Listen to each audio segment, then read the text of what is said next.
Oh, what's going on, everybody? Welcome to episode 440 of FloWrestling Radio Live. I'm your host, Christian Piles, joined as always by my coterie here of friends. To my left, Daniel Roy Lobdell Jr., rocking a little Wolfpack Nation. Shout out to Ian Assail, new Director of Operations. Ian Assail. If you think back to like the Hidley and Hoffman days, he was the coach of Bison Legend. He's kind of a short, jacked guy, wore a Batman shirt a lot. Very jacked, short, good coach. So he winds up there at North Carolina State, back with the Hidleys. Reunited, and it feels so good. So it's awesome. He's a good dude and can do a good job. Yeah, so very cool there. To my right, no new staff changes at West Virginia, but we can still talk about them. Yeah. Always almost heaven. Almost heaven. Yeah. There's nowhere else closer. Okay, maybe that's literally. Maybe that's an elevation. Maybe that's an elevation boast. Alison Schwab reached out to you yesterday about that. She doesn't like driving through there for some reason. Well, I don't get it. To be fair, depending on the part you're driving through, it's kind of treacherous. It's just like you drive 20 minutes to go like 2 miles. That's sometimes. fair. It can be treacherous, yes. but beautiful. It is beautiful. If you're doing the treacherous portion of the drive, it's also kind of the best part of the drive. Yeah. Except you're sort of fearing for death. But then you're like, wow, these mountains are awesome. Wow. Beautiful. What a beautiful creation we have. So, okay, and of course, David Dylan Duncan Bray straight away. That's right. I really am hoping all the fake names, except for Daniel Roy Lobdell Jr., that is his actual name. Everyone else, I basically give their fake name. Andrew Spencer Spay. You got Zeb doing it. But that's his real name, too, actually. You got Zeb doing it on the Iron Man call. What did he call him? He called me by my full name. He did. At least three or 4 times. I heard him do it when he signed off. That's perfect. I think we just go with Nomad Lobdell, like in the bottom, the bottom of that Farrell video. Oh yeah, Nomad Lobdell. Speaking of Nomad Lobdell, he came out with the pre-seeds and just got dunked on by USA Wrestling. Tomahawk off the backboard. They said, "Watch this. Oh, Nomad's so cute. Let's show him how we really do it." They said Spencer Lee 6, LOL. They put him number 1, which is justified. I think you can kind of see what they did. They said, no, folk style results are in because we can't just say, oh, he hasn't wrestled freestyle in 3 years and not seed him. So they said, so folk style results are in, and he pinned the 2 seed the last time they wrestled, Nathan Tomasello, and therefore Spencer Lee is the 1 seed. Now, no Nick Suriano. I think Nick's wrestling. I was told he's wrestling. So I just have to assume he's doing the walk-up registration situation. Yeah, he did not get in before midnight. There was no real surprises after the Penn State guys yesterday. Yeah. And no Chenzo. No Chenzo. Bracky refreshed. No Chenzo, no Nolf. So their qualification for the Olympic trials now moves to NCAAs for Chenzo and last chance for Nolf or Chenzo if he doesn't win NCAAs, but he's won it twice, so here we will see with that. So with that, Nomad, what were your big takeaways from the pre-seeds getting dropped? I'm certainly not mad about Spencer being the 1. He's not mad. Because Listen. He's just disappointed. I'm just confused. Okay. Confused Nomad is okay. I understand common sense seeds as it pertains to high school and senior level events because there's a hodgepodge of things and guys haven't wrestled and da-da-da. But I thought they would acknowledge some level of freestyle or lack thereof when it comes to Spencer on the senior level. So if Spencer Lee stays the 1, I don't really think a lot of people are upset. It's just a little confusing in my book. Well, that's your book. Now, essentially what we read, this is like kind of USA Wrestling staff kind of comes up with this. The coaching staff figures this out. But there will be a seating meeting Friday. Is that your understanding? Right. So the article that Taylor Miller put out, it said USA Wrestling men's freestyle national team staff. So we are to assume that this was done by Coach Zadek, Coach Russell, and Coach Jackson. But then, as CP was saying, there should be 1 representative from every RTC. So, Hawkeye Wrestling Club. Coach Brands or Perry will be there, right? Somebody from Cowboy, maybe Coach Perry or Coach Fix, on down the line. And I imagine this is going to be contested, especially by Ohio RTC, especially by whoever's coaching Suriano, whoever's coaching Zane Richards, Nation. So, But really, I mean, if I'm Zane Richards, am I really fighting to get Spencer Lee moved and potentially on my side? Well, I mean, point. I think it's worth noting that Suriano is not in these seeds, right? Because he's not yet registered. So I think Zane Richards probably will end up with a 4, which will put him on the same side as Spencer Lee. So that I think for that reason, you're going to see whoever ends up in the 4 is the one trying to make an argument to bump Spencer down, just because they're not going to want to see him. They'll probably drop him to the 5, and that person will hit him in the quarters instead. But these seeds are going to change once Suriano gets in here. Yeah, when Suriano's in, it will change. Now the question is, where will you seed Suriano? Because on the one hand, he had a really strong Farrell, losing only to Gross, who's not in the field. Outplaced NATO, beat Zane and Nation head up. So you could say, well, maybe he should be the one. But really, if they're using folk style, then it could be Spencer 1, Nick Suriano 2, which would set up NATO versus Suriano in the semi and a Zane Nation quarterfinal, with the winner getting, we assume, Spencer Lee. Yeah, if this line of reasoning holds, Suriano won't be the one. Mm-hmm. Because then we had the argument yesterday about Tomasello versus Suriano, which if it's 2-3 kind of becomes immaterial. Right. It's would you rather face Darian or Vito, which NATO and Suriano both be favored against both those guys. Otherwise, obviously Spencer from 6-1 is a big move, but otherwise they followed exactly what I had down to Josh Rodriguez, and then they went further down with Sanders, Russell, Pirelli, Clark, Waters. So okay, I think 57 is pretty straightforward. I don't know. I like talking potential matchups though. If you want to get to that before we go to 65. Get to them. Well, obviously, NATO Suriano semi would be fantastic. Yeah. Zane Richards Nation, that was a really interesting match at Farrell could get a rematch there. It's interesting. Suriano and NATO never hit, did they? No. Because they were in the same 25 bracket at Big Tens. Mm-hmm. Suriano forfeited out. NATO went on to win Big Tens. And then Spencer and NATO had their third match, their rubber match at NCAAs in the semis. Right. Spencer beats Tomasello. Suriano beat Darian Cruz in the semi to set up that final. So they've never hit. They were supposed to duel. They didn't duel. They're supposed to hit at Big Tens. Suriano forfeited out, and then NCAA. So it's kind of been a match we've long discussed and speculated about. I'm curious how you see that potential match going. I think, if you compare how they looked at Farrell, I think you could say, well, you like Suriano just because he looks so offensive. And I think more than anything, who gets to Nick Suriano's legs? It just basically doesn't happen. And Gross didn't, right? I mean, Suriano was on the legs pretty consistently, and then he got in on another shot, and that ultimately was his demise because it went right into Gross's stuff. But man, I think NATO is gonna have a hard time getting to Nick Suriano, who has world-class defense as far as I can tell. Yeah, I mean, as far as guys getting the legs, it's Spencer.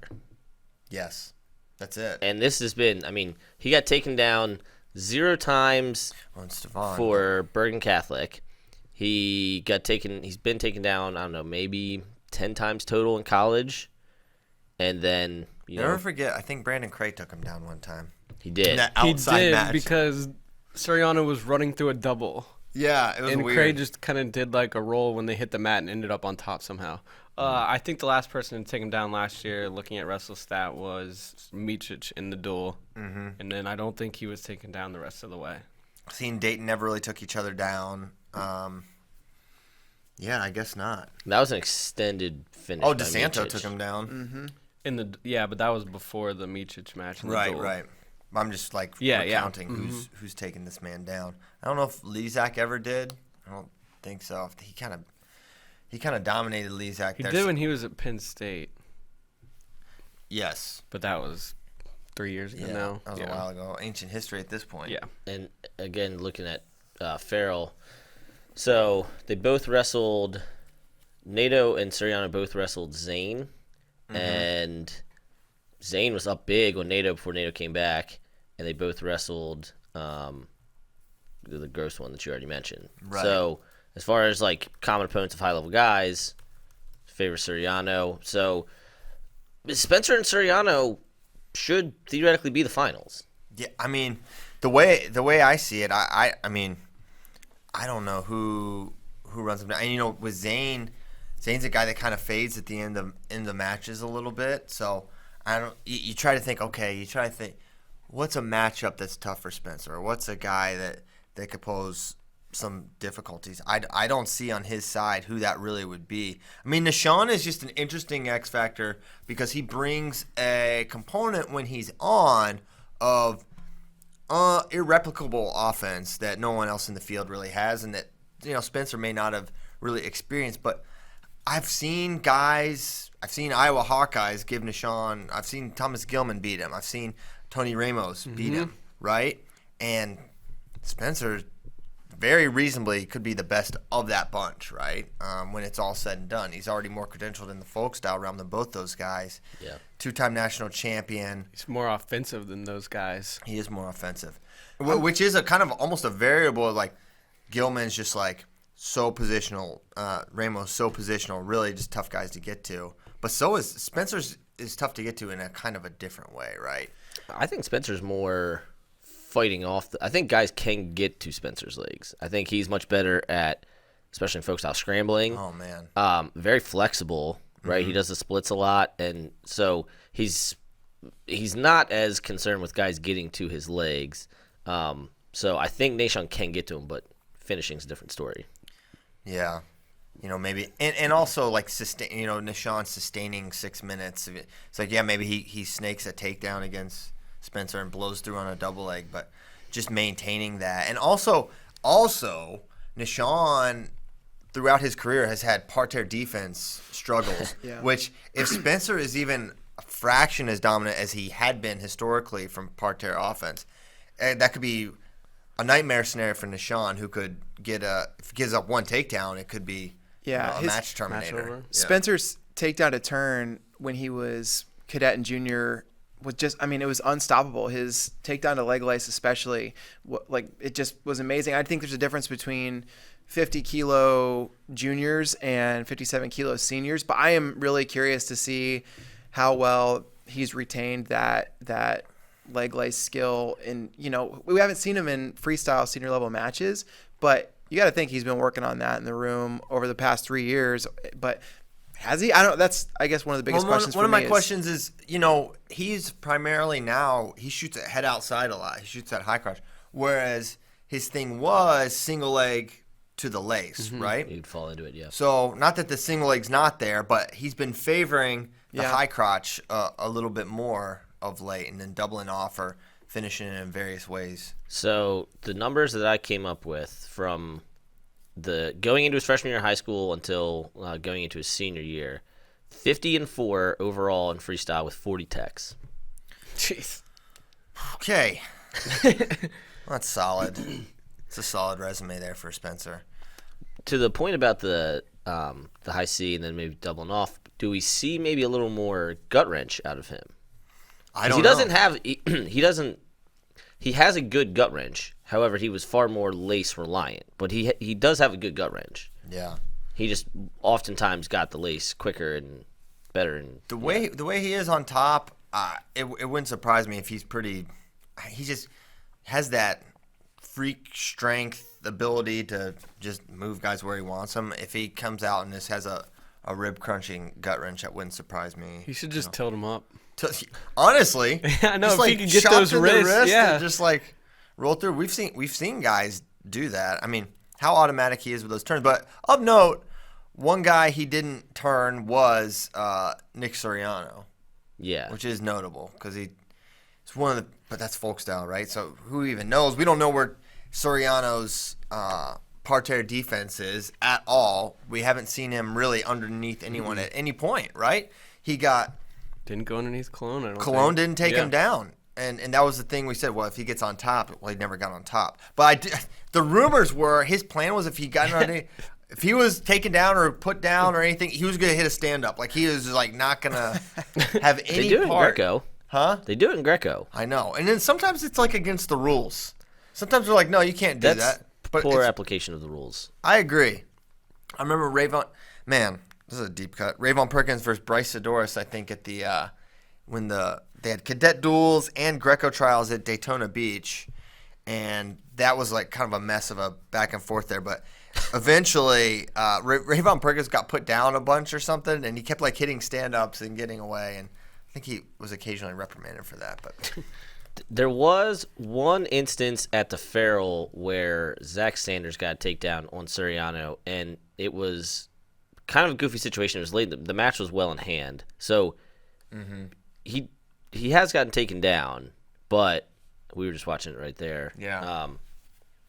But I point. still think in general, over under Suriano gives up less than one takedown until he hits Spencer, and then All even bets then are it's off. maybe one.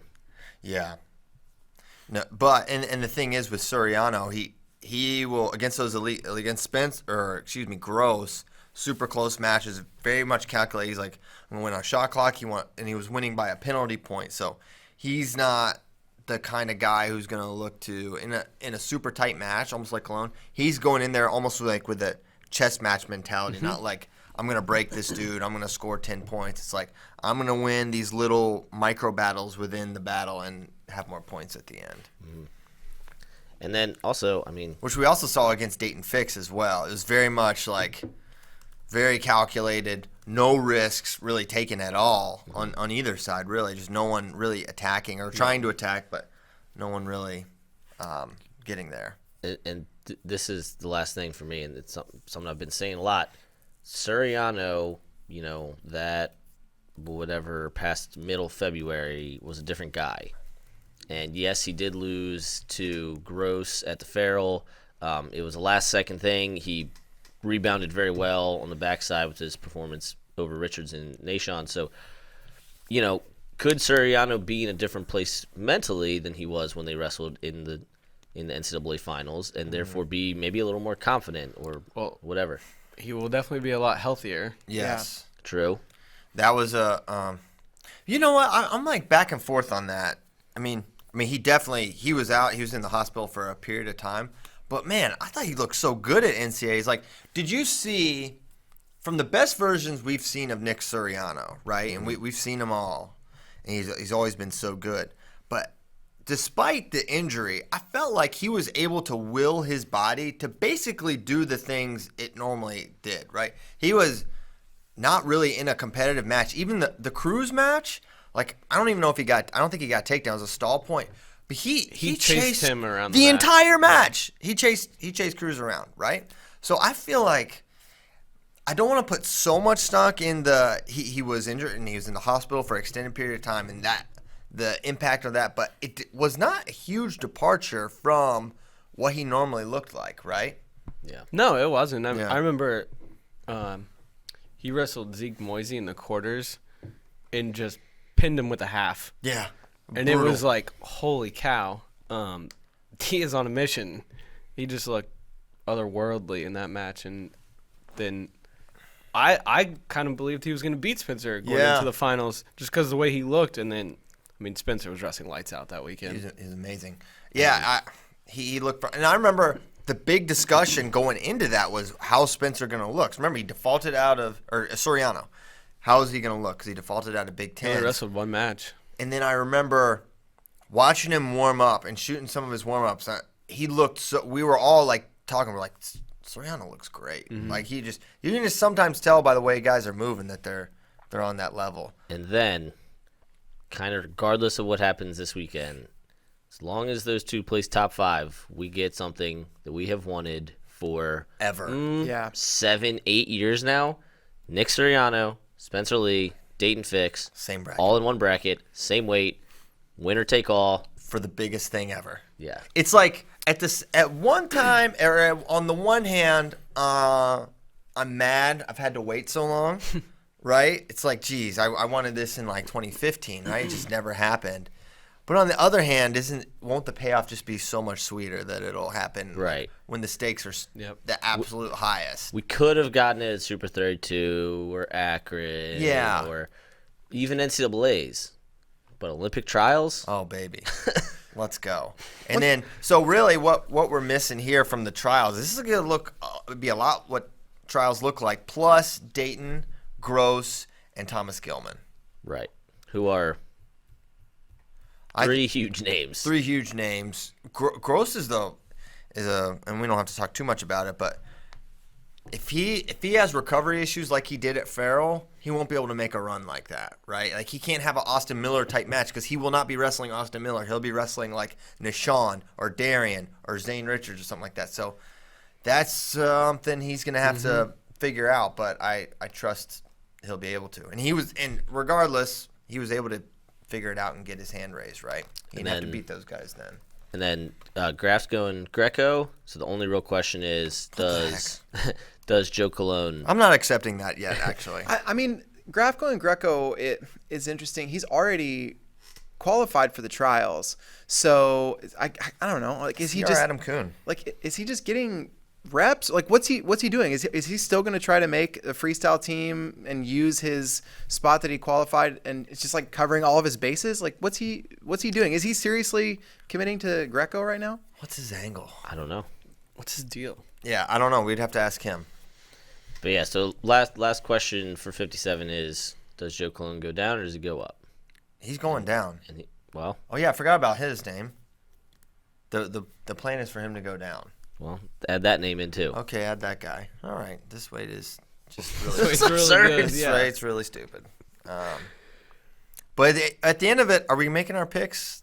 Dare we? I thought we were gonna do picks tomorrow. All right, picks tomorrow. Give them Ultimate basically 3 full days of FRL. All right, so they came out with the 65. I mean, they did them all, right? All the preseasons. All the weights. They were They kind did enough them all. to. They didn't just do 57. I know. You're surprised to learn that. Nick Lee's going. Chinzo, no. Nick Lee, yes. So not the Nittany Lions. When we were talking about Penn State's schedule coming into this year, and we saw, okay, no scuffle. It's because of the Olympic year. They're gonna have their guys like, yeah, this is for Chinzo, this is for Mark Hall, and they're not going. No Mark Hall, no Chinzo. So I don't know what that means for those guys. I mean, other than Chinzo's waiting, and I guess Mark Hall's waiting, maybe. Into the Blaze, and then last chance, I guess. Yeah. But the point is, we thought they moved their thing around for this weekend, right? But they're not there, so I don't know why they moved their schedule around. But Nick Lee and Kassar and now Aaron Brooks in the mix for him. So the top seeds, did this go pretty much how you had it? Nailed it. You nailed it. They might have just copied me. It was pretty close. It's very close. I have them both. You did not have Sean Foss 14th, so I did not, but through number 9, I nailed it, which, as far as I'm concerned, is all of the seeds. that's all the seeds. I would describe that as bearing similarity. Too. Yes. So really, we already talked about what's going to happen there, right? J.O. Molinaro semi could have some interesting. Could have a 3-6 McKenna Molinaro. Probably not going to be an upset there. 2-7 would be Meredith J.O. 1-8 or 9 would be like Demas Yanni or Whitford Yanni, which will be really exciting actually. Didn't when McKenna was still a junior, the year that he got the wild card, didn't he wrestle Frank, and Frank like put it on him? Jeez, maybe. I mean, that was the time he missed. That would make sense because he was very young then. Yeah. He was just a puppy. But point there is like, seeing progression, 4 or 5 years later. Can you imagine what Frank would have done to Yanni then? Right? Wow. Yeah. That would not have been good. So yeah, that was a while ago, and then. Oh, so we'll if these seeds hold, which 65 is a lot more straightforward than 57 because all these guys have wrestled. We'll get McKenna Lee in round of 16. Oh snap! Which is spicy. Jaden Ironman, Jason Ness, which is phenomenal. Someone will get pinned there. Fantastic. Heil Meredith, Whitford Demas. So round of 16 at 65 kilos is looking quite strong. Finally get to see Dean Howe and Bryce Meredith wrestle. Nomad's correct. Molinaro over McKenna in 2015, 14-4. You got 4. It's pretty good. And then Molinaro over McKenna in Vegas, 6-3. And When was the Vegas one? 2019. This was, yeah. So, yeah, that's when he lost to Molinaro and Dean and didn't qualify, and then didn't qualify at last chance. Oh, yeah. That was crazy. 74, no surprises other than no Chenzo. So, dark horse here for me is our guy Chance Marsteller. Yeah. Out of the 5. He'll have Valamont, who's the 4. And then I like the matchup of him and Nazar. That'll be a fun one. And then really Gant Lewis. That's a really interesting semi for me. I don't think the Valmont. No, because Valencia will go way up. Yeah. Based on U.S. Open, because Valmont did not do anything at trials or Farrell that would warrant him being ahead of Anthony. And I'm pretty sure Anthony might have beaten him head to head. Also, Pantaleo was redshirt 65, preceded 74. Yeah, We kind of predicted that one. Has not wrestled either weight. He was 70 for U23s in the Open. Yeah. I was looking at that too, and if I'm Pantaleo, you look at 65. Who knows what he weighs? That probably matters the most. But if you look at 65, you had him preceded like in your article at 12. At 74, they have him in as the 6th seed. So, if it's a question, 74 seems like the path of best opportunity this weekend. So I don't know. But if you've been cutting down to 65 and now all of a sudden you're going up to 74 kilos, that's probably not a great sign. And then U23, Muhammad McBride, 7. Right. I mean, he went and won the dang tournament. 74 is just interesting because, like, obviously I wish Nolf and Chenzo were here. And clearly this, to me, I don't think Chenzo's hurt, but clearly to me this is a sign that Nolf is pretty badly hurt.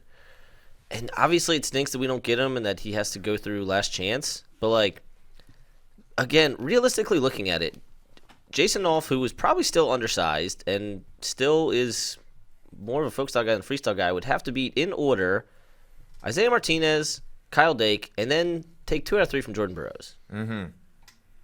Not bad. And while we all think Jason Nolf was amazing, I don't think any of us think that is reasonable or possible this year, especially if has to do it, make weight 2 weeks in a row, perform, get through a last chance qualifier, and then go through Olympic trials. Well, yeah, I mean, I think, I don't know.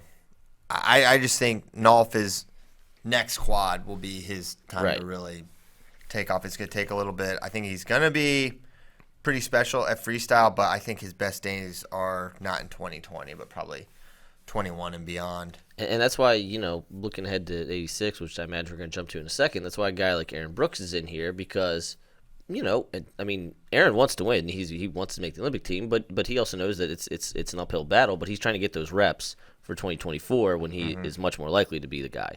So, I mean, we do have to take that into account for a lot of these guys, that they're thinking a quad ahead to get themselves ready to get these mental reps for preparing for 2024.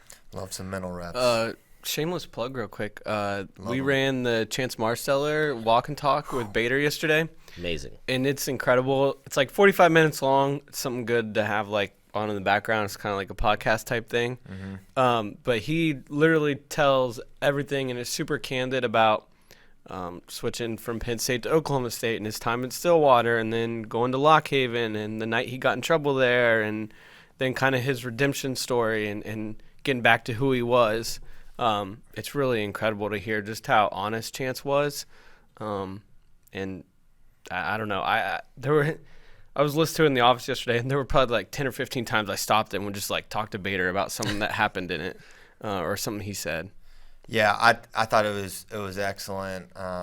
Really cool of Chance to do that. I thought I think the important thing that he said was just how he learned to define himself as not just a wrestler. Mm-hmm. Like he just told, and this is something we've kind of talked about a little, like these worlds get built around these kids and athletes, and it's just like all about the wrestling, and then that's all they are, right? And then what do you have when you don't have that? You have nothing. So I think he learned, and he's basically like, I've kind of wish I didn't have to go in this order to figure it out, but he's really glad I figured it out. And man, just how much that guy talks about family, the importance of family to him. I don't know. I have so much respect for someone who can openly talk about their worst moments and their darkest days, because I think that takes incredible courage to do something like that. But I'm thankful for a chance to do that. And we've had 2 in a row now where Surtis came down, did the same thing. Marsteller came down, talked about it. So even Pat Downey. Yeah. Like back, a long time ago, but he was really honest about everything that happened too. It's just really cool to hear their story and what they had to go through to get to where they are now, the full circle. Yeah, man, you think about, I think about Downey and Marsteller, and I think about the Iowa State days, and just like, man, all right, what's Downey up to today? Just get on his Snapchat. He's at a casino, and the team is over here, and like all this stuff. He's throwing his team under the bus. I'm like, this is just never it's never gonna happen. And then, really in close proximity, either slightly before or after, Chance had in his trouble, and you just like, it's never gonna happen for Chance. I know in my own mind I wrote them off. I was like, it's not gonna happen. Remember he sent that tweet one night and was like, I quit wrestling. Oh, I'm done forever. That's right. And everyone was like, what in the world is going on? And you just didn't think anything was gonna come from it. And then he takes third at NCAA's in his home state. And Pat Downey, if you'd have told me Pat Downey was gonna make a world team at 86 and that Chance Marsteller was going to, overcome this and be a 2-time All-American for Lock Haven after all that, I said, no, I'm sorry, no. But that's a credit to them and a credit to the people around them also, right? Yeah. You gotta credit NJRTC, you gotta credit Lock Haven for sticking by him and holding him to a standard, right? Especially Chance. So thank you again to those guys for coming down. And, for our man Bader, I know everybody's clamoring for the next Flow film, right, which will probably be Metcalf at this point. But Bader has these incredible, walk and talks to kind of tide you guys over while he gets, the Flow film ready. And the block parties, too. So shout out to Bader as well. Shout out to Bader. Also, maybe a Dan Gable film coming even before Metcalf. Oh. So okay, keep an eye under wraps. Just so you know. Okay, that's a big one. Yeah, that's a chunky. That's a chunky. That's not a chunky. That's the opposite of a chunky. It's a good chunky. 86. There's good chunkies. All right, 86 kilograms. No big surprises here. This kind of held as we expected. Ringer, no. Yeah, there was one. I have no idea how Brooks got over Heflin. Heflin beat him at both the Open and trials. So I think that one gets flipped. Yeah. But if it doesn't, we could see that's chunky for the pre-seeds. Yeah. If it doesn't get flipped, we could see a Brooks Brothers quarterfinal, which wow, they will both be looking dashing, very sharp. Look like they're ready for the big board meeting. That'd be great. But yeah, I think you're right. I think it's gonna get flipped. Yeah, you got to flip it. All right. 97, Gadsden, Zilmer, Walls, Colin Moore bumped up, took a big jump from your 8th pre-seed prediction. Apologize to Colin Moore. Apologize to Colin Moore and Spencer Lee right now. Sorry, Colin. Are you sorry to Spencer? No, I'm not sorry to Spencer because I do think he should be the 6th seed, but I'll probably pick him to win. So yeah, I think so. Wow, what a spoiler for tomorrow. Now no one's gonna listen tomorrow. Yeah, good job. Dump it. Blakeman, edit that out. Blakeman, yeah, please. Hey, we do have an Alien Hour coming soon. Mm-hmm. We're going to do this, talk a little Midlands, because 'tis the season for us to go back to not here, right? You're going. No, you're staying. I'm for the first time. I'm staying. Yeah, normally Bracky does the crazy thing where he goes to West Virginia and then goes to Scuffle and goes back to West Virginia and then drives to Columbus and flies to Austin, Texas, or just sometimes drives all the way back. Usually drives, yeah. Sometimes in the Explorer. Did you ever do it in the Blue Explorer? No, we did not. It's like your van. We did not trust that thing to get across the country. Is it because Olivia has an SUV too, not a Toyota Corolla? Okay. Is it because you don't want to be in the car for 36 hours with a 6-month-old? He's not 6-month-old. 6-week-old. 6-week-old. Is it because you don't want to take a cross-country trip with your 3-year-old, Bracky? Hayden's 3 now, right? That is exactly why. Yeah. No. Just a lot. It's better to do. stay home Also, and they play a were little here for a catch in while, the right? Your backyard. family- was here Yeah, for a while. everyone was here for Thanksgiving and got to meet him. So They get it. They get it. Okay. Plus, he's the greatest Christmas present of all. Oh, Man. Jesus is out there for most of us. All right, we did 97. You apologize to Colin Moore cordially and officially. Heavyweight, no big shakeups there, I don't think, right? Looks about like as you predicted. I think they copied me. Sometimes I they think- copied you, sometimes Wow. they spited your face. Kirkfleet Neville's quarter. Oh my gosh. Yeah, that's interesting. Yeah, that would be interesting. Man, just the Nittany Lion heavyweights are, I think, the story at this weight class. I am so curious to see potential Kirkfleet Kassar final. Obviously, those guys will have to knock off somebody who's seated ahead of them, but I don't know. Y'all give Kirkfleet a shot against Nelson? That's what I'm saying. I'm saying they would have to knock out, like, both those guys would have to knock somebody off who's seated ahead of them. So I don't know how likely I think that is. Kassar's but going to win, but I just it probably helps that Kirkfleet's felt Nelson in the room. You have to imagine. So I know, but Gable trained alongside Nelson all the time and couldn't beat him. It took him a few tries. Yeah. Yeah. Well, I think maybe it's wishful thinking on my part because I really want to see that Kassar Kirkfleet match. Yeah, Maybe it happens on the backside, but regardless, I'll be tuning True. into that one. That's an option as well. All right. Now, any other senior nationals? If you don't know, somehow, Now you know. Saturday and Sunday, we'll have the senior nationals for men's freestyle. Greco starts Friday. Greco Women's Friday. Friday. Finishing up Saturday while men's freestyle starts. But women's finals are Sunday also, right? Yes. Yeah. So I don't know how they're extending that, but whatever. They are. Yes. On the women's side, it's kind of a small bracket, but I think 53 is the best one, especially with all the young talent. Figueroa, Ike, Howe, Keaton, Felicity Taylor. So there's a lot of young talent at 53, which kind of we expected for the women, that there's going to be this big influx of, like, junior age just coming off junior. So a lot of stuff to watch for in the women. I got to familiarize myself a little more with Greco field because there's a lot of guys qualified that got to figure out what their spots are there. They split up the women's weights. Got so it. there's finals on Saturday and Sunday. Got it. Makes sense. It's not like freestyle where we're just going all 6. All right, now we want to talk about Midlands, and tomorrow we'll talk about Scuffle so that we'll kind of have those bases somewhat covered. There's the off chance we do some sort of a bootleg FRL situation where we get on a Skype and I record. Oh, Kobe it. will be there. No, Colby, not the real bootleg. It's a bootleg. That's how bootleg it's going to be. So maybe we do that next week sometime. Maybe next Wednesday. That'd be perfect. Christmas morning. Boom. What a treat. Ooh, Christmas present for everyone. Yeah, except we probably won't. No shot. Midlands, 125. Spencer Lee? I don't know. Would he go after this? Who's to say? I wouldn't. You wouldn't say. No, You wouldn't go if you were Spencer. yeah. Okay. I mean, senior nationals is going to be brutal. What if it's not? What if he just like tech laces his way in the first period? It's still hard. Yeah. It's hard. It's hard. You're right.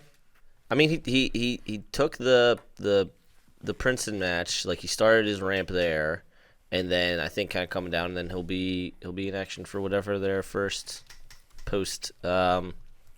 They're going to have some big duels in January and beyond where they'll need his tech fall dispensing powers. Right. So he missed the Princeton match, so that was December 8th. Then he'll come back for Indiana January 10th. So he's got like a month of freestyle to peak and taper. There's no chance Iowa needs him to win Midlands, right? Midlands, no. I mean, Probably not. It would have to be Wisconsin or Northern Iowa, maybe. Princeton, one of those teams. So the field at 125, Spencer Lee, Jack Mueller, Pat Glory, and then drop off down to the Hutkins, Hildebrandt, Schrodo, Baggins, D'Agostino, Kolioko, Schwarm, etc. I can tell you this. Tell us. If Mueller and Spencer Lee aren't there, Pat Glory is going to be very pissed off and just try to rip people's heads off Yeah. and send a message. I watched That'd be fair. Man, I finally watched the Pitch Glory match. That was a weird match.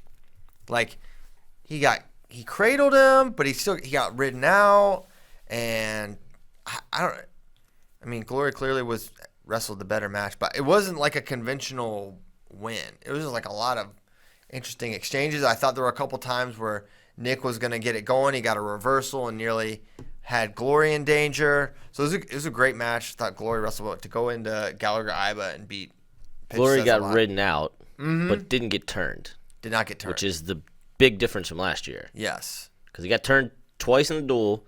He got turned another time in NCAAs, and he got pinned the second time in NCAAs. I couldn't believe he cradled Pitch. I was like, what?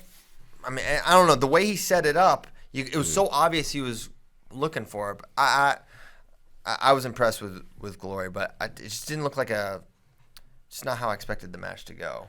Yeah. For the rest of 25, Hudkins hasn't wrestled in a while. I don't know. I know Coach Escobedo said not to expect him for a while, but that was a couple weeks ago, so I don't know if that goes through Midlands or not. Hildebrandt, obviously very tough. Schroeder made CKLV finals. Can DiAugustino follow up his good CKLV? And then Koliyoko, who is doing good, but I think maybe we all expect him to be a little bit higher in the rankings right now. So this might be his. Don't think we expected him to lose to Meredith. Yeah. Yep.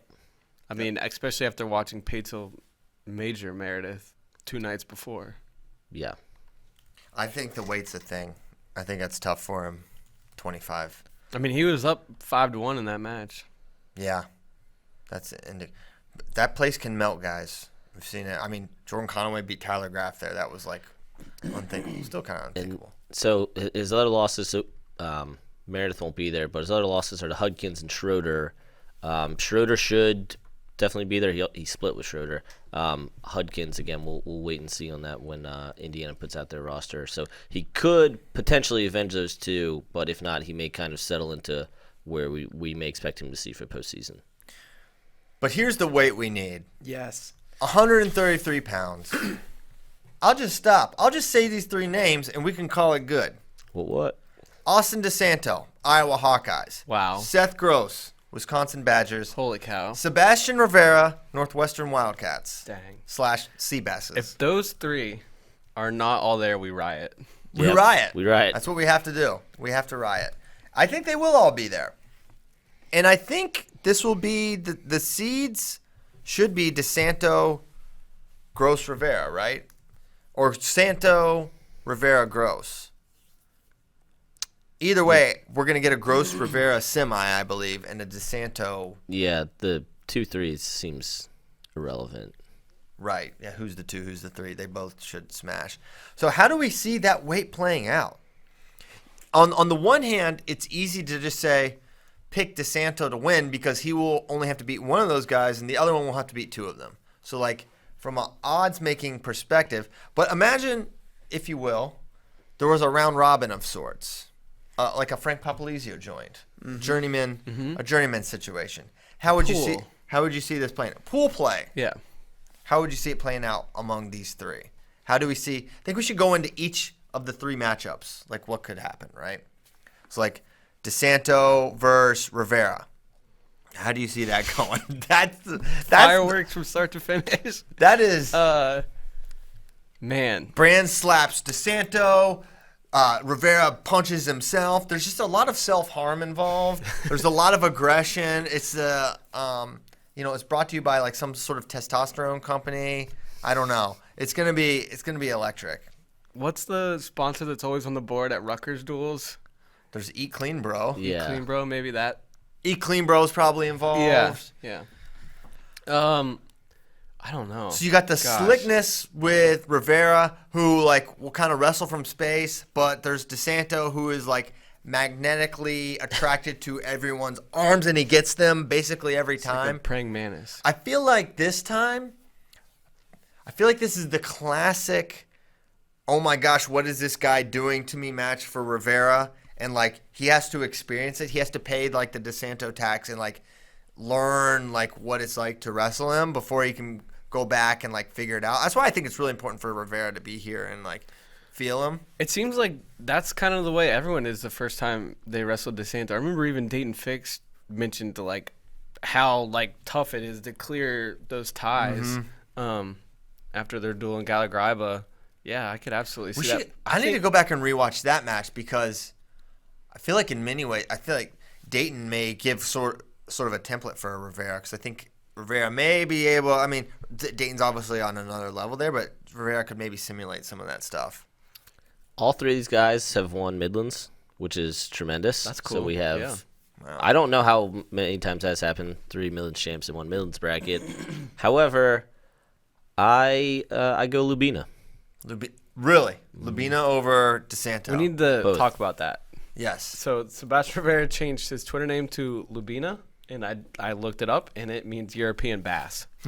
So I don't know that he is a European, but it says sea bass from Vela La Palma. yeah, So, all right. Lubina, sea bass, gotta love it. I think he has been kind of out of pocket this year and was focusing on getting bigger, getting his Olympic spot taken care of for Puerto Rico, and then obviously with D'Agostino emerging. And I think this is a situation where Sebastian wants to come back and kind of send a message to people that I'm the number one guy in this weight, and I'm the primetime player. Like I'm the big time guy, and he may go break stick again. I don't think he's gonna break DeSanto, but I'm saying if he wins, he'll do it again, like he did. After beat Spencer. I agree with you. I think he loves opportunities to prove people wrong about where he stands in the pecking order. The wins that he had over Spencer Lee last year were proof enough. Like he focuses in on these matches where everybody's going to pick against him. So I don't know. I feel like I give him just a little extra bump. I think his match tactics are underrated, like the way that he puts together a strategy for a really high level opponent. That was really clear when he wrestled Spencer Lee. So I'm tempted to pick Seabass over DeSanto. I do worry a little bit about the size. Seeing him against Stevan last year, I know he's bigger. I know he's been focusing on 133 probably, or at least we think so. But he also just made 57 kilos at Puerto Rican trials. So I worry a little bit about the size, and I think for that reason I go to DeSanto. But I would not be surprised if Sebastian has the right game plan and is able to figure it out. DeSanto's. I think it's DeSanto here.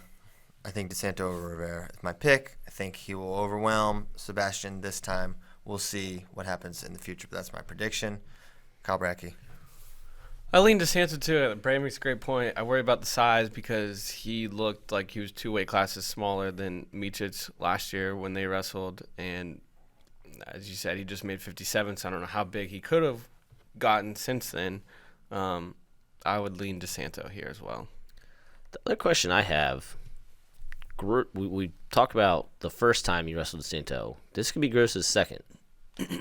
And the big issue for me in the Gross match was like the energy level that he had against Terrell Lamont and the energy level he had against Austin DeSanto were totally different. Even acknowledging that DeSanto was like obviously much higher pace than Terrell Lamont. Mm-hmm. So if Gross is kind of at the level that we saw, at Farrell and later stages of Farrell and against Lamont, and the second time against DeSanto, I think he could do it. But pick is Rivera.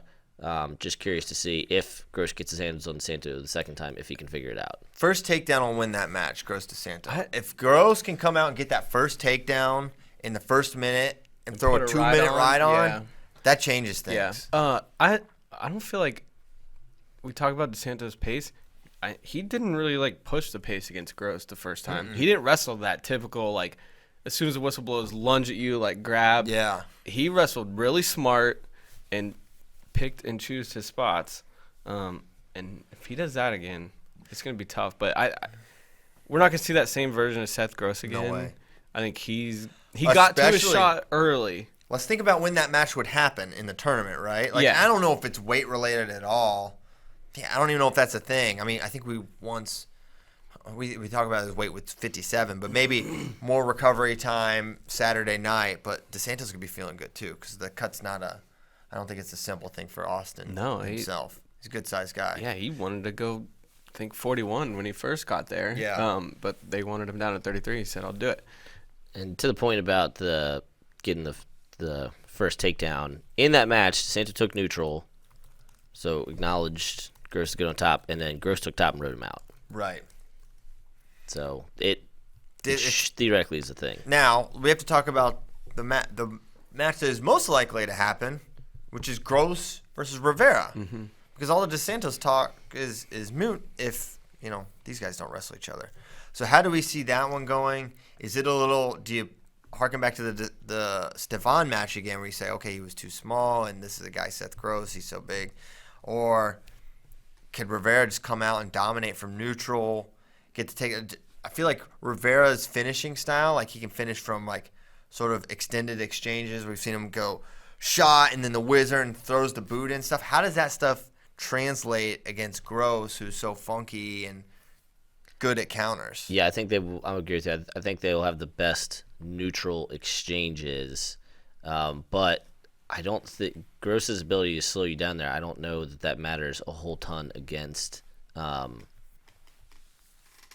Sebastian because of that.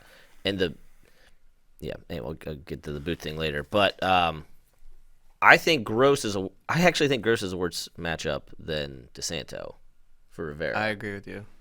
Really? Yes. Huh. I don't like that matchup a bit. So you really think Gross beats Yeah. Rivera? I'm still taking Rivera on both, but I think I'm not with I the think Gross I think I matchup. think the Gross match will be harder for him than the DeSanto one. Man, then why are you picking him? Because I think he's the best guy. Oh, really? I think Yes. Sebastian Rivera is better than Seth Gross.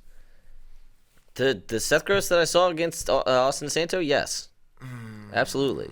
And the Austin understand DeSanto, that's the like best the version of most- Austin DeSanto I've seen, That's yes. like the most recent version we've seen of him because I don't think the Cougar Clash was able to be watched anywhere. But I think we need to get that out of our heads because I don't think that's who he is. Yeah. And I don't think that's who we'll I think see you're at taking Midlands or one Montreal. match. Yes. How do you take one match in Seth Gross's career and say that's the one we'll get? Right. When I'm we not- watch I'm him, hold on. You went. We've watched him smash Stefan Micic, who beat Rivera. We watched him, dominate through Farrell. We watched him dominate through an entire NCAA bracket at this weight class when it was really, really tough. He didn't smash Micic. I mean, He turned him on top and then got taken down 4 times. He put it on him in the All-Star, and then he got such a big lead that he He beat him 13-8 while getting taken down 4 times. I know. He turned him multiple times on top. He I remember. he got to like the major and then was like, okay, I'm just right. gonna make sure I don't do anything stupid to win this NCAA title. Yes. And He shut it down completely. and it Sebastian was got astronaut out. Michael Jordan at CKLV. Sebastian got out against Spencer Lee, who is comparable, approximately slightly worse, maybe slightly better on top than Seth Gross. I'll He grant got you. out from him. So He also has not gotten out from him. He might not get turned by Gross, but I could absolutely see him getting ridden out. but I still, and that's fine. And I choose up 2 But minutes of him working on his feet. I still think he wins. I still think he wins the takedown battle. Man, I think this is blatant disrespect to Seth Gross, the resume that he has accrued.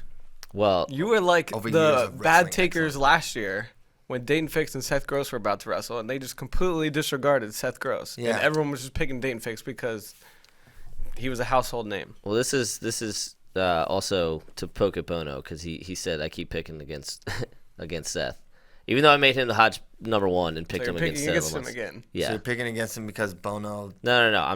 I'm making sure Bono hears this. Oh wow. No, look. I don't really understand where you're going. Sebastian Rivera beat Spencer Lee twice last year. Uh-huh. I think if you lined up all 4 of those guys, Spencer Lee is the best one.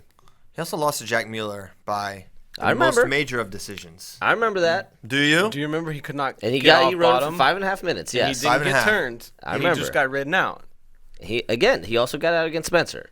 He did. Okay. So ultimately, Top's going to decide this match, or Top could theoretically decide this match. if not however- that, definitely neutral or bottom. However, I don't think he's going to get turned. And I think he takes him down. And I think he probably wins 3-2, or if it goes in sudden victory, he takes him down in overtime.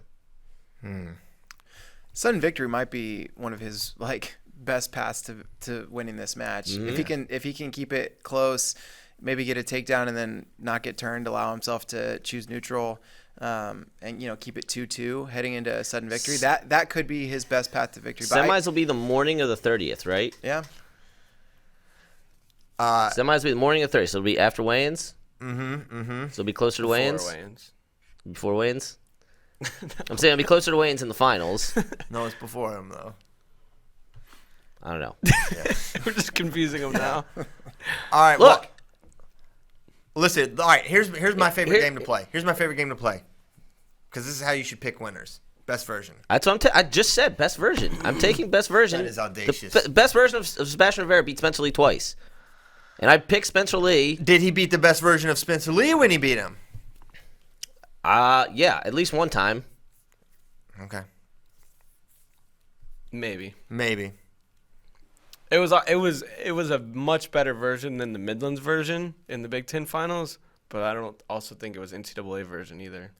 He never got to face him in NCAAs. Why? That's his fault because I believe we saw Spencer there Saturday night. Yes. We were looking for Sebastian. Look, I'm still looking for DeSanto also on Saturday night. I think having seen these different versions of all three of these top three guys is what makes this bracket so interesting, right? Because we've seen DeSanto look untouchable, and we've seen him have struggles on bottom, right? We've seen Seth Gross look like he can tech everybody in the country. Then we've seen him against DeSanto look like he doesn't have the pace. Same with Seabass. We've seen him, get majored by Mueller. We've seen him beat Spencer Lee. So for me, that's the whole reason this bracket is going to be unbelievable. I want to get back to the best. If you're saying best version of yourself on Saturday night, then you should be picking Seth Gross, who's won an NCAA title. Who said I didn't? You picked DeSanto. He picked DeSanto to beat Rivera. He didn't pick DeSanto to beat. So who you got DeSanto Gross then? I mean, I'm not.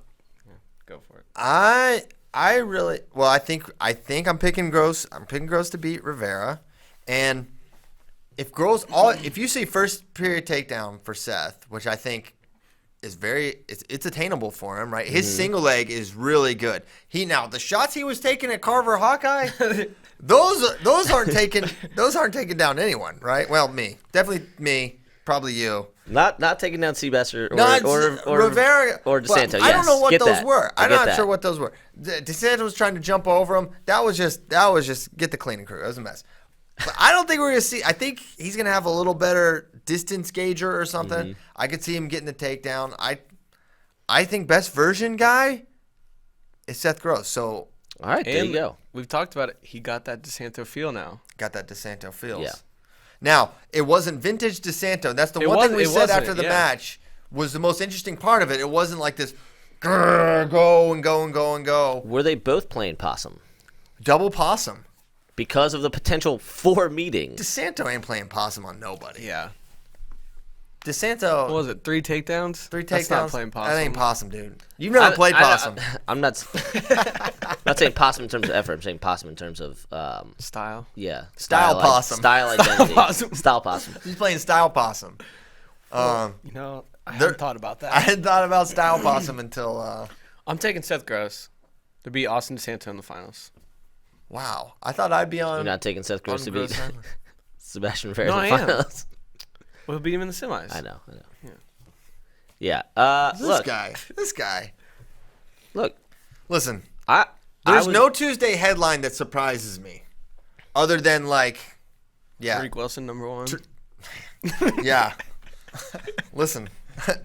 You shoot for the stars. Even if you miss, you'll land among the moon. Tuesday headline, December 31st, my birthday. Wow. Happy birthday. Not to brag, but he's New Year's Day. No, that's not how. That's my New Year's Day. I celebrated early. That's part of my most New Year resolution. I'm early. My Tuesday headline, Sebastian Rivera, number 1. December 31st. That's not up. 2019. Listen. You just completely poo-pooed it as though it was impossible. So absolutely not. It's reasonable. It's a reasonable Tuesday headline. Absolutely not. It's very reasonable.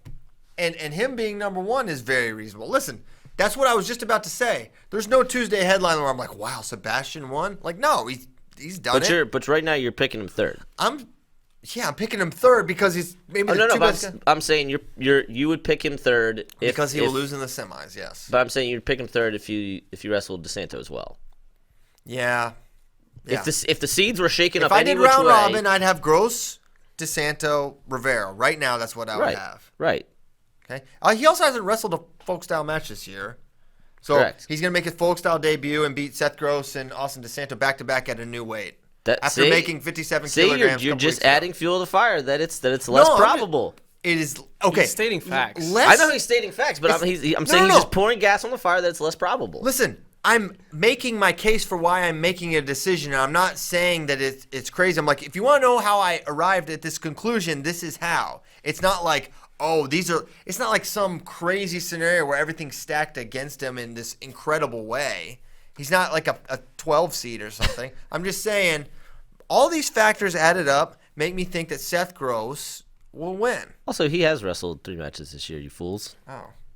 Well, you didn't correct me fast enough, so He didn't beat remember Sikorsky, Skidlarczyk, and Girardi.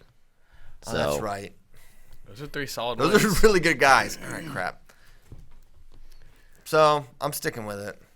And also to the Mueller point, Mueller rode the crap out of him. Absolutely. I think Sebastian took a really bad shot to start that match, and it completely took him out of the match. And if he does that again, yeah, absolutely. Just like you were saying with Gross DeSanto, if Gross gets the first takedown against DeSanto, he can win it. And if he does that same thing against Gross and takes a bad shot, he can get ridden for that long. However, I don't think we're going to see that. I think Sebastian is tremendously pissed off and disappointed himself that he didn't win NCAAs last year. Hard people. And wants to, as we were talking about Bray, wants to show he's the number 1 guy in the bracket. And yeah, it may be a bad matchup. It may be he probably is the underdog, but that's part of why I'm picking him because I think he wants to prove everybody wrong. I think he's going to overcome that. Okay. Lubina. Hey, if he does it, which means Bray needs to pick DeSanto. Oh yeah, who you got? I'm willing to pick DeSanto. This is one where I feel like for me to pick Seth Gross, I have to decide that. I'm gonna pick DeSanto because I'm saying to pick Seth Gross is to make the DeSanto match more about what Gross didn't do than about what DeSanto did, and I think DeSanto demonstrated that he's developing match tactics to approach somebody like Seth Gross, somebody that we didn't think he would beat. And so for that reason, I'm picking DeSanto in this match. He'll have the benefit of a little bit easier road, and I think DeSanto gets it done again against Seth Gross. Yeah, I might be an idiot. That's definitely been said, and it could be confirmed here. Now I'm like, he doesn't even have to wrestle both of them, and I just watch him beat him. And it's such I don't know. Whatever. It's already out there. This is being recorded and live broadcast all over the internet, including YouTube. So, I'm screwed. All right. Geez, I guess we have to do other weights here. Yeah, let's do the rest of them. Do we?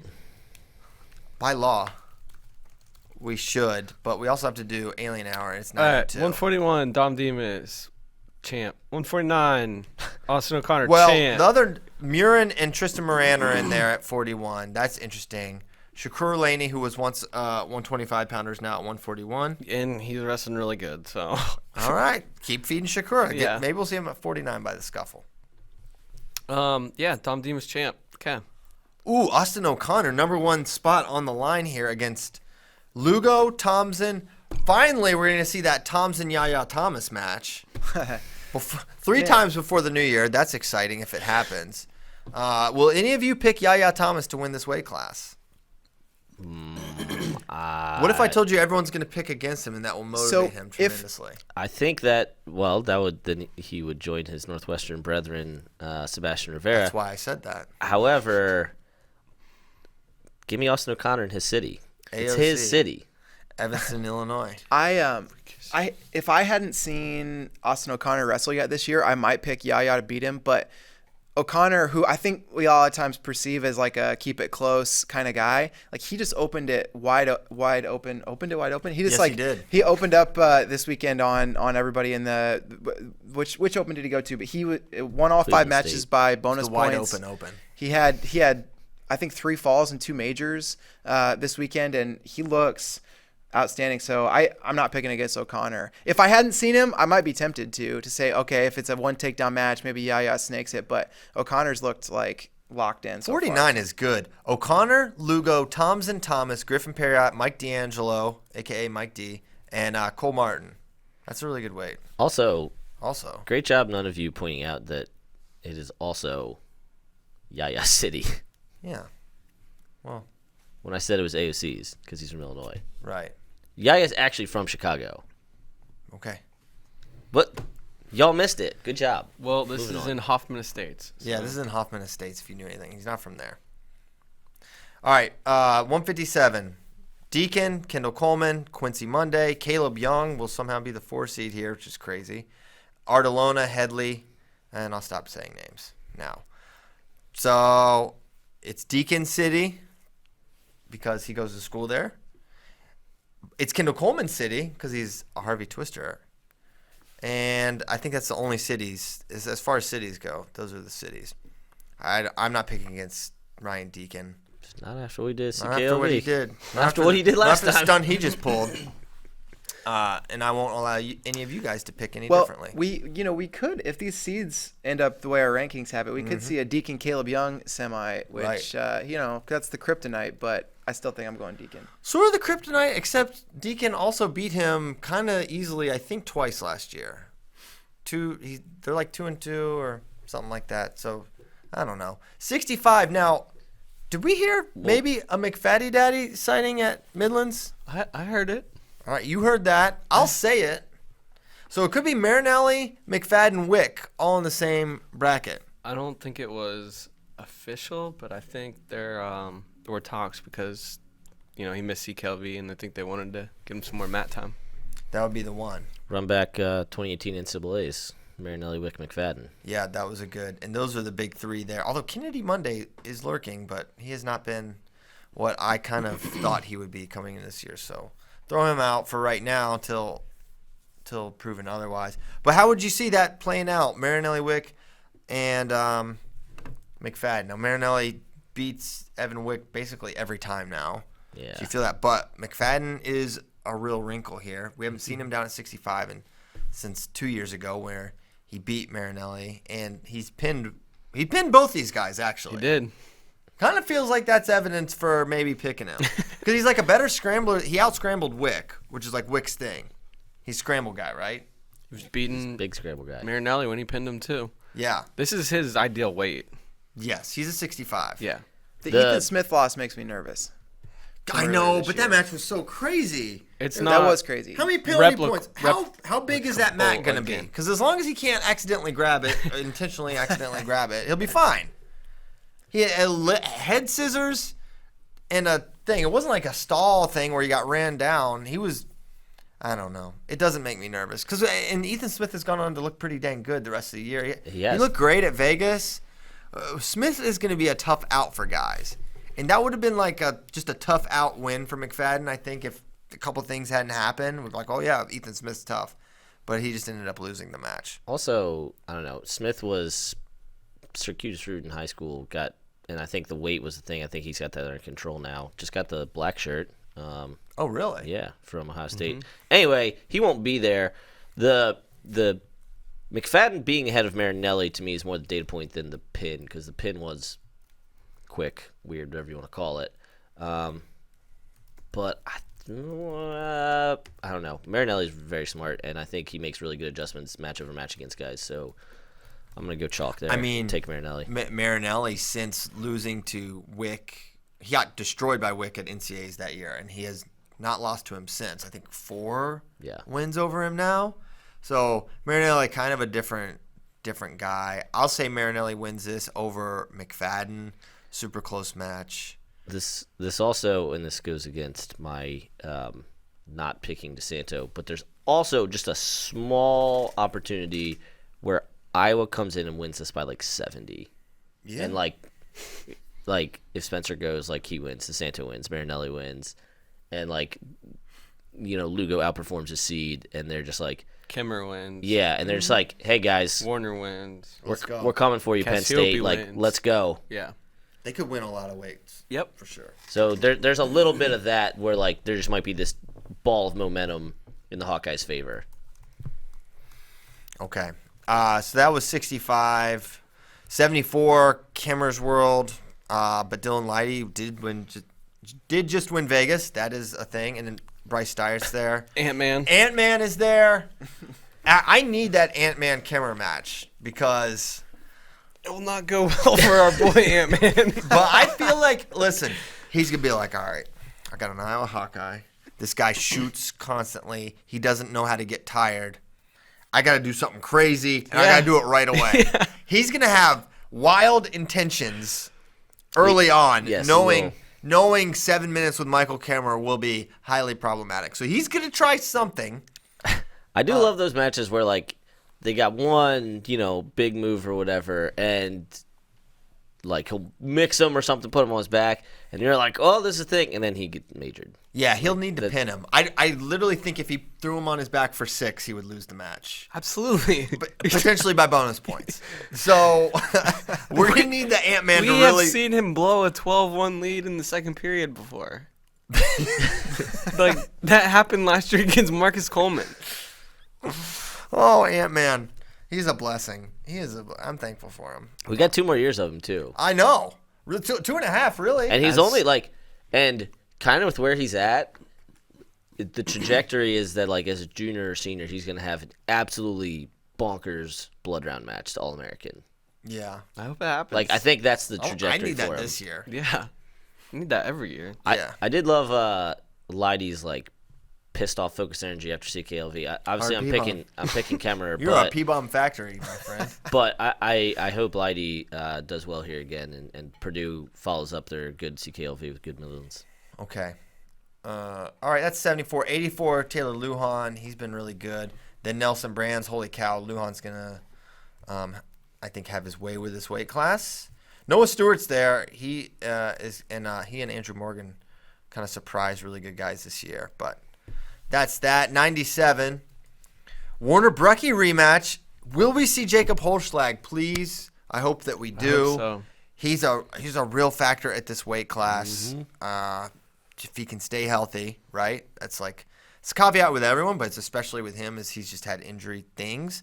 Don't know if we'll see him or not, but the injury he suffered was not super serious. They were very thankful it was on the other knee. Thomas Lane, Warner, potential semi, little rematch opportunity for Warner, who dropped that surprise match at NCAAs before battling back to place. I'm sure Warner will want to get that one back. Woodley Aiello also in this one, and Christian Bruner, ignoring all phonetics, and I will too. Bruner, not Brunner. And that's 97. Are we picking rematch Brucky over Warner, or Warner gets it done against Brucky once more?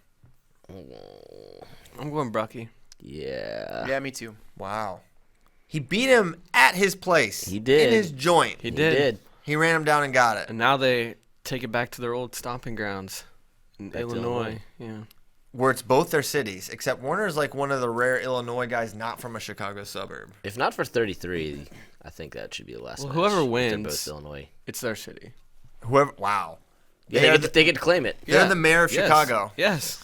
All I'm right. willing to say it. The stakes are high now because there's a, never mind. I'm not going to make an Obama joke in there. Just too soon. Heavyweight. Cassiope, Hilger, Stencil, Hino, one of the Hinos, Jerry, Carter Isley. Okay, enough's enough. Cassiope, Hilger, round 2. A Hilger Stencil semi is pretty interesting. I like Hilger to make the final. I like Cassiope to make the final, and I like Cassiope to win once more. Hilger beat. Stencil beat Hilger last year at NCAAs.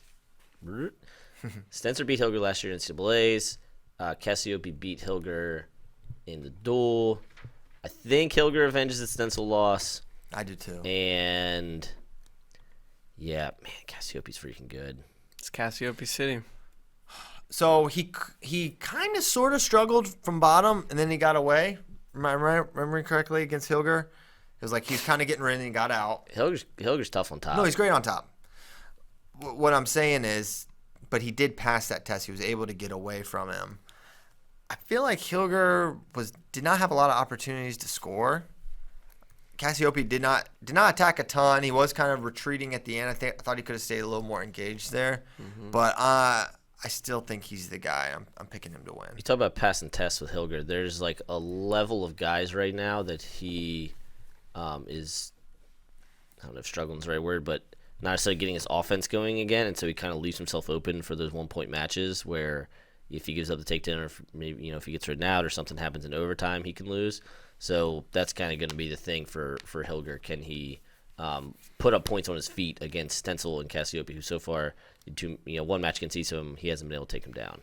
All right, those are the 2019 King Craft Midlands Championships. They will be going down. I'm going to say December 29th and 30th. Yeah. Okay. When do we anticipate getting the? It's always those 2 days. Whether it's exactly those 2 days, it's basically those. It's 2 always those 2 days. When do we anticipate getting the Contenders, as they usually call them? I don't know exactly, but I would guess next week. Maybe a Christmas present. We don't have much time in between. Midlands 29th and 30th confirmed, like always. Yes. We're gonna be going right from the Open to covering Midlands. We're gonna be doing it live. Yeah, mainly live on Flow Sports and on Arena. Yes. Yeah, How baby. about that? So that'll be much better for you so guys. much better. And us. Double win. Don't you love a win-win?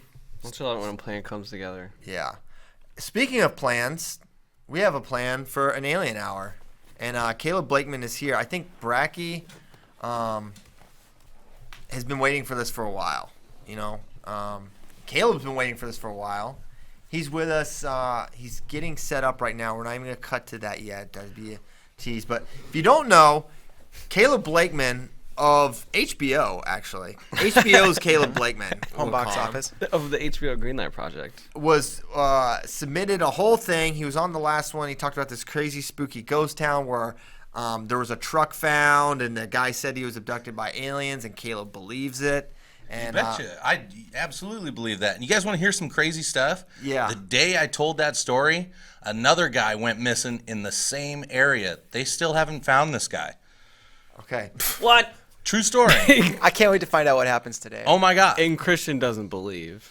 Okay. People go missing. Do you know how many people go missing every single day in America? 700. From the exact same spot. That's a statistic that I didn't know. From the exact same spot that a man was abducted by aliens. Yeah, I mean, I bet a lot of abductions or not abductions. Yeah, abductions. Abductions. When someone's taken, they're abducted. I hope you go missing. I've said this. What? I've said this too. I hope he gets abducted. Yeah.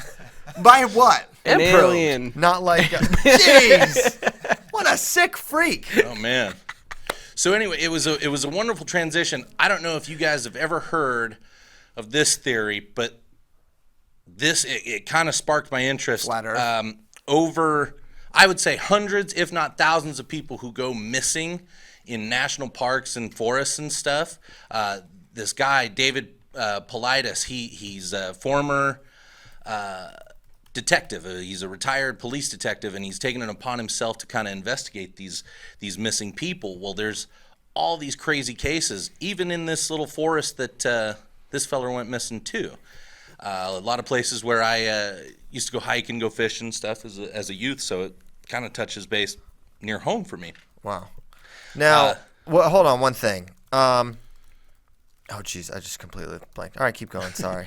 Well, so these cases that, these people, they go missing and they go uninvestigated. There's a search party, and after, so many days, we can't find this guy, and then it's just done. There's no record kept. There's no further investigation done, and it's just kind of thrown by the wayside. Well, this guy, David, he's taken it upon himself, and he started to notice patterns in these missing people.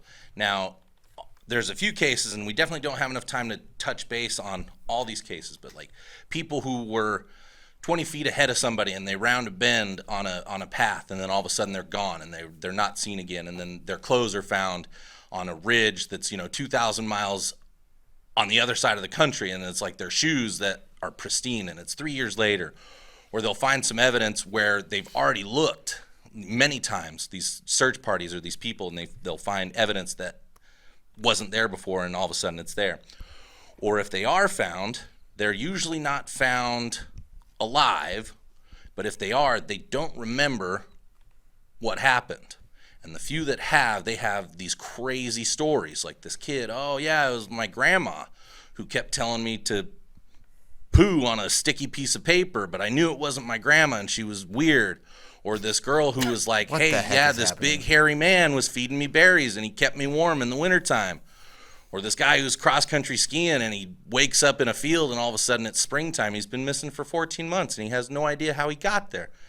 So all this stuff, it happens. Well, he's starting to notice this pattern. You're either super old or super young. Dementia. Got it. Crazy, right? It could be many things.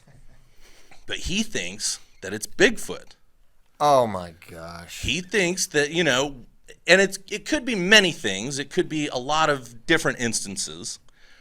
But this David Politis guy thinks it leads towards Bigfoot. This Bigfoot, you know, is taking care of these little kids or, you know, taking these old people out because they're weak or whatever, and don't see him again. All right. Why is Bigfoot feeding them berries? That's my main question. You He's know, fattening them up? Maybe. Okay. Have we considered drugs? Listen. I mean, as a People 3-year-old, go I don't know missing how many drugs you they're- take. If you go walking around in the wilderness in Wyoming, sometimes you're going to get eaten by a bear. I watched the Grizzly Man documentary. All they found was like a watch and a rib. And like the bears are very much like the Native Americans. They use every part of the human, okay?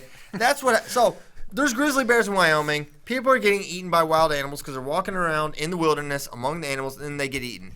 Finding clothes 2,000 miles away, when clothes are made, there are more than one item. It could be anyone's clothes. You don't know it's their shoes. Why? Because the same pair of Air Jordans show up on the Appalachian Trail, that means they're the same one? No, that's not how it works. We're nowhere near the Appalachian Trail, buddy.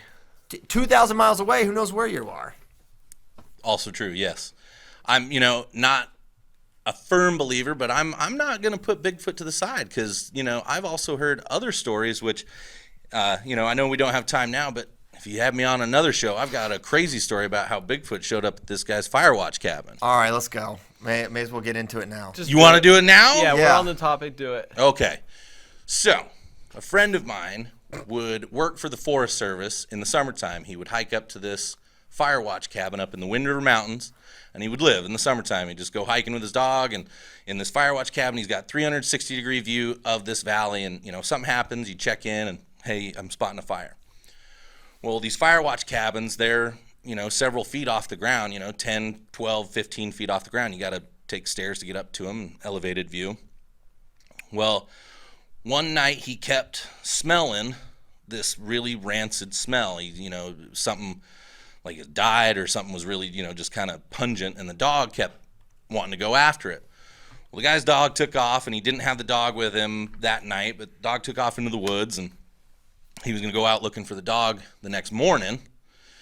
As he's sleeping in the Firewatch cabin, he's hearing tapping on the side of his Firewatch cabin. He's hearing the walls like getting knocked on. So he just kind of lays there, and he doesn't want to put on any lights or anything, but he starts hearing it's getting louder, and it sounds like somebody's throwing rocks at his cabin.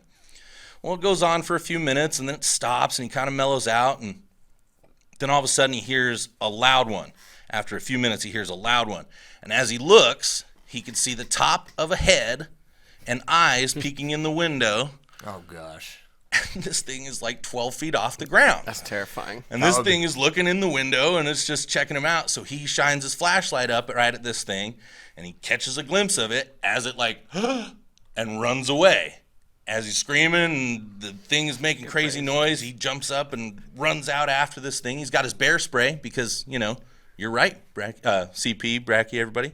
Bears are in Wyoming. They grabbed his bear spray, chased after this thing, couldn't find it.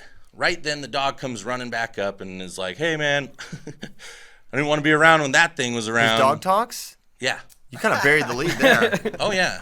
All right, got it. Keep going. I don't want to derail. Well, anyway, this guy is a non-believer such as yourself. He doesn't believe in aliens, doesn't believe in ghosts. To this day, he swears up and down Bigfoot was peeking in on him in the Wind River Mountain Range. Dang. Just checking things out. I can't think of anything scarier than seeing two eyes looking at me in that kind of a scenario. Okay. They do, I feel like all these Bigfoot stories, they do say the thing stinks terribly. Yeah. That seems like a common thread among And the throwing rocks is pretty common too. What? Yeah. They throw things. Who taught Bigfoot how to throw? Bigfoot. Yeah. John Other Elway. Bigfoots? It has opposable thumbs. John Owen. John Elway. Look, that's like a. I don't know. John, Damn it, John. come on. No, so that's- so Bigfoot's lefty, like Elway. Yes. That's interesting. Most of the time. Does he know how to throw with opposition? Okay. Well, that's interesting. That's a good story. I think another thing that needs to be talked about here on Alien Hour is the fact that Blakeman has a ringback. I was tone. gonna say, Caleb Blakeman has a ringback tone. I called him the other day about something else that's pretty juicy that we're not gonna talk about yet. All Maybe right. this weekend we can talk about that. And he has a ringback tone. Something about Cheyenne, some country. Can still make Cheyenne. George Strait. Yeah. So I tend to put that on for rodeo season. obviously. So this was purposeful. So as we all know, it's rodeo season, guys, and so you have So to. do you rotate through How songs do you get a throughout ring the back? season? I never had the ring back, but those were pretty big in the 2004 to 2008 range. Yeah, it's kind of a special thing. I don't know if I got grandfathered in or whatever, but I still, about every year or so, I'll rotate it out, pick a new one. I'm thinking Elton John on the next one. What kind of phone do you have? Google Pixel. What? All right. Because I didn't even know that like you could still do that on phones. Yeah, I didn't know you could do it. I think it's through Verizon, and I don't know. I have had the app for years. What would Nomad's ringback tone be? I would make it something to just piss everyone off. All right. So something. 9 to 5 by Dolly Parton. Oh yeah, that'd be a good one. Okay. All right. Well, you've made me a believer in not Bigfoot, In Bigfoot? but I believe in you, Caleb. I love your hat, and Thanks, man. Caleb also informed us that he wore his wedding hat on the last one. Yeah, that's my formal hat, and I wanted to look special for my first appearance on the show. Sunday go meeting hat. It's the go meeting, and this is my I have nothing left hat. This is Wow, she took everything I had. I'm gonna make a sad George Strait song my ringback. What number county are you from on your license plate? County 10. And what about you, Bray? I was County 5. So does that mean you're bigger or small? You the Bigger one county. one is the biggest, One right? is the biggest, yeah. Okay. Yeah. Albany County for me. Yeah. Yeah. Yeah, right in your neck of the woods too, Colorado. A lot of these cases, the missing 411 cases. Yeah. Yeah. There's a lot of those stories. Yeah. And Seems like it happens in places with treacherous wilderness and extreme temperatures and It's animal the wildlife. population density. There's nobody that lives out there. Yeah, or where there's not a lot of people for these things, for people to witness these things. Yeah, coincidentally. maybe Wyoming would be an extremely populous state if Bigfoot hadn't eaten everybody. Peeking in at everybody, peeping Tom, Bigfoot. I tell you. People don't want to be peeped on by Bigfoot. Have you ever been to one of those fire cabins before? No. I went to. Yeah, they're They're sick. cool. Look, Bigfoot is what, 9 feet tall, right? Yeah. So he jumped up. He's not gonna fit Did in a pull-up. gosh darn New York City apartment. He needs a lot Yeah. of space to roam. It's like the Dixie Chicks song. Wide Is open Di- Yeah. Yeah, is he? That would be Nomad's ringback tone. I was Wide just open gonna say spaces. that sounds like a good nomad. It tone. would be. I actually like the Dixie Chicks. I don't even care. I'll admit it. All right. Well, hey, thank you very much. Thank you, Blakeman. Thanks, guys. Yeah, You're thanks, awesome. dude. Appreciate you, buddy. Bigfoot's real. Bigfoot's real in your hearts, and that's fine with me. All right, do we want to get some cues from Fs? We can't even skewer Spay. Is he like faking sick again? He is. Listen, Hey, Spay gets sick way too much.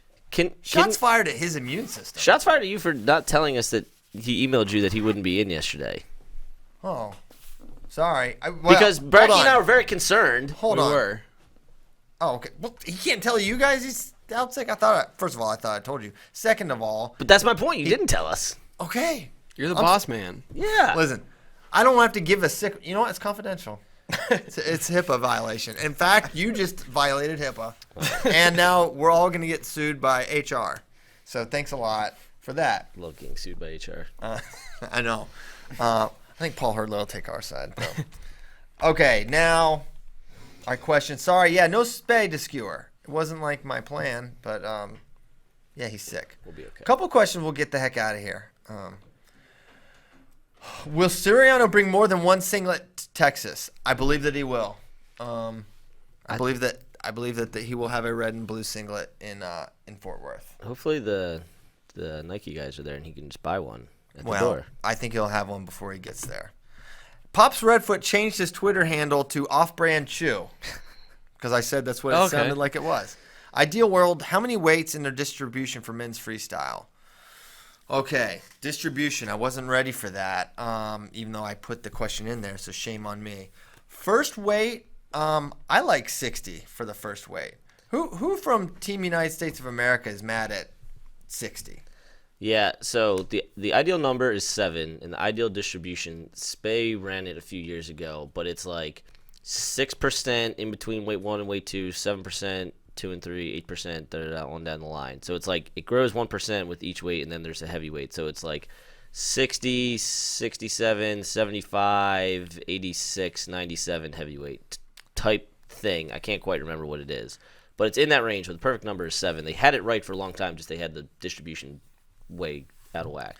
Well, I think 7's good. I think 8's good. I think 10 is when it gets a little it's a few too many weights. I just did it just now, right off the top. I said 60, 67, 74, 82, 95, 125. I think the gap from 74 to 86 is absurd. So 82 is fine. You get those 84 types, they can go down. Or at that frame, with 95 being the next weight, they can get up there. So I think I just nailed it just now. You also just wiped out a couple questions. Did I? Yeah. Okay. Well, I'll Command Z it, and they'll be back. I don't think I did. I just think they're down at the bottom. Let's see. They're there. Yeah, they're all still there. Other questions. Let's see. Let's look. When will we see Anthony Etchemindia take on the senior level? I think he poses a real threat. Well, I agree with you. I have no idea what country he can compete for. I feel like 2020 is probably out for him. I guess. I don't know. Yeah, I would say we are on Etchemindia pause competition-wise right now. Freestyle-wise or just entirely? Entirely. A few people were asking about second semester because they saw him in the Ohio State room earlier this week. I think he'll never get a black shirt because he doesn't wear shirts.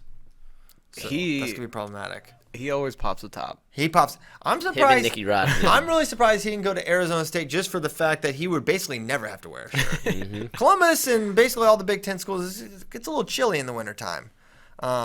Definitely not similar climate to Cuba. All right. Which one seeds are most likely to not qualify? Asks Joe Gilpin. I know that guy. All of them will qualify. All of them will qualify. Hot take. So which one's most likely? Easy. None. Yet Nazar, I think, is one I will say. I'll say Nazar. I mean, I believe all of them will, but he asked what's most likely. I don't see any scenario where Nazar doesn't or does. No, I see a scenario where he couldn't. Barring injury, 100% chance all of them qualify. Wow. All right. Fine. Well, I'll at least say Nazar. I'll at least say Nazar and not Nelson because there's just not enough good guys at that one. I'll say Nazar. You know what? No, that's all. I'm not going to say Yanni. That'd be absurd. I don't know. It has to be some of them. Some of them are more likely than others. I think the better thing question is with Yanni, the weight's the craziest. The better question would be like highest seed to not qualify, which I don't know, would be like maybe a 4. Wouldn't. There's gonna be a lot of. You don't think there's any 3 seeds that don't qualify? Sammy Brooks, Ty Walls, Anthony Cassar is definitely qualifying. Nato, Molinaro. Yeah, I could see it in there. Okay. That's that. One more ding dang question, and we'll get the heck out of here. Can you explain Titan Mercury Wrestling Club? Looking at over the pre-seeds, seems over half are registered under Titan Mercury. Who funds these athletes, and are there any physical locations of the club? Nomad could probably best explain this, but there's not really a physical location. Right. So in American wrestling, you have your RTCs where the guys like actually train, and then you have the overarching clubs such as Titan Mercury, Sunkissed Kids, New York Athletic Club, that do more along the lines of funding and providing these guys money. They also get money from the RTCs. But like for example, when you see a bunch of guys go overseas, Titan Mercury is putting in a lot of money for the travel and the lodging there. So it's basically like you have your local club and then you have your national team that helps support you. Would be the easiest way to describe it. And it's Andy Barth. Andy Barth. Yeah. Yes. Okay, one more. Could Spencer win a title at 141 this year, weighing what he weighs now? If he's not allowed to get bigger, no. Yeah, no. That'd be really hard. That's why there's weight classes, right? Yeah. It's not a question that answer, but just something I want to circle back to. The who gets the most points from gut wrenches and who gets the most points from leg laces this weekend. I think that'll be very fun to look at post haste. Okay, post haste. Do you have any instincts? Yeah, Spencer leg lace. And gut wrench, maybe Ringer. Yeah. Ringer's pretty good. 97 guys don't turn a whole bunch. Yeah, I'm gonna say Spencer for leg lace and gut wrench Ringer. And Tommy Gant for back bows. Yes. Of Justin Hale. He will break everybody's back. All right. Hey, remember, tomorrow's a big day. We might get a visit from Santa, and we're going to have an intervention with Justin Hale. Disgusting. He doesn't know that he's coming on for an intervention. He thinks we're coming on to talk about, if you don't know, Justin Hale works here, behind the dirt guy. He always gets the moves done to him by Mike Mal, and he's entering senior nationals. We think this is a bad idea. We're concerned for his safety, and this will be our last-ditch efforts to intervene tomorrow. He doesn't know it. Like any good intervention, it's a total surprise. Yep. He will probably try to storm out angrily, but it's all coming from a place of love. So that's going to happen tomorrow, among other things wrestling-related. We'll make our senior nationals predictions. Anything else before you go? I'm ready.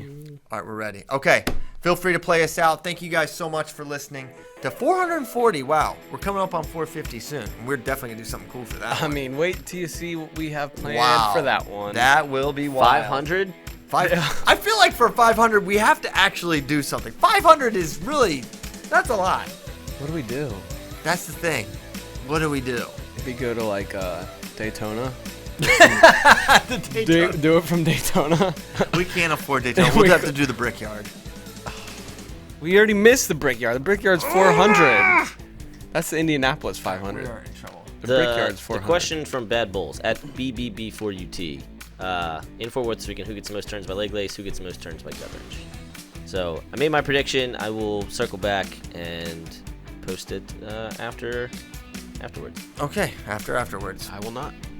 Same here. Thanks so much. We will see you tomorrow. Big show. See ya.